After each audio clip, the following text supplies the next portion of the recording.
Casper 78, toujours pour génération mobile. Donc je voulais vous faire voir aussi la partie voilà, clavier. Donc sur le clavier, nous avons la partie du pad avec en bas la petite séparation pour le clic droit, le clic gauche, clic droit. Le pad en faisant comme ça ou comme ça vous permet de scroller verticalement. Là vous avez la touche espace, la touche accès direct aux tuiles. Là nous avons toutes les touches que nous retrouvons sur le côté de la tablette, je vous ferai voir tout à l'heure. Donc la touche recherche, la touche partagée, donc ça c'est quand vous êtes connecté à vos comptes sociaux. Je sais plus ce que c'est.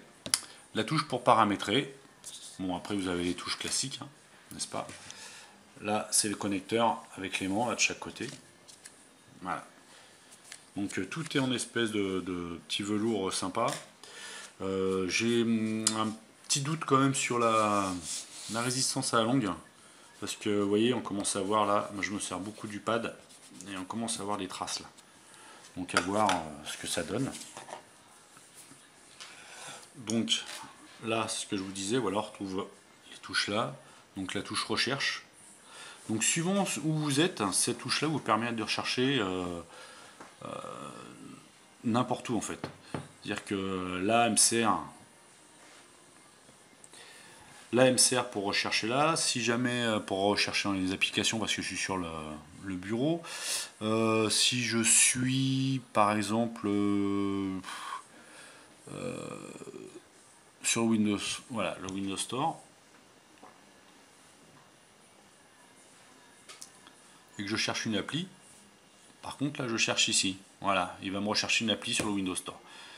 Donc là il faut savoir que le Windows Store en français est pas très riche, donc les paramètres c'est pareil, les paramètres à chaque fois changent en fonction de ce qui est ouvert sur l'écran. Donc là c'est le Windows Store qui est ouvert, donc les paramètres sont pour le Windows Store. Donc pour le Windows Store, moi je vous conseille dans les préférences, voilà, de simplifier la recherche d'applications, alors de désactiver, de maintenant. Ça vous permettra d'aller sur le Windows Store mondial en fait. Parce qu'en France il n'est pas encore très bien fourni.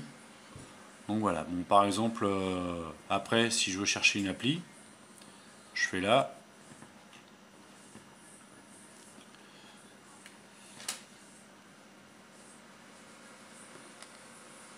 Par exemple je cherche l'appli Dropbox, je vais rechercher. Voilà. Alors là vous voyez, là il y a 8 résultats. Maintenant je vais vous faire voir pour que vous compreniez. Donc là je me remets dans les préférences dans ma langue. Hop. Maintenant je vais taper la même recherche. Voilà, il est déjà dedans. Donc je recherche. Et là voilà. Et je tombe sur une seule appli qui correspond en plus pas forcément à ce que moi je souhaite. Donc voilà pour le Windows Store. Donc là après le clavier se met tout seul. Voilà. Je peux même tenir par le clavier, vous voyez, ça tient bien. Voilà. Alors quand le clavier, quand il n'y a pas le clavier, la tablette fait un 360. C'est-à-dire que n'importe où je la prenne. Voilà. Dès que je mets le clavier, voilà. Donc là ok. Là aussi. Mais comme ça, normalement, ça marche pas. Voilà, elle se remet dans le sens de la tablette.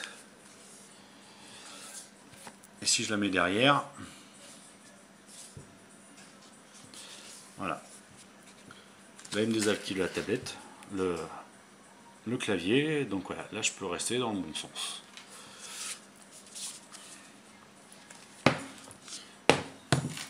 Voilà. Donc là je remets la béquille, le calendrier qui s'est ouvert.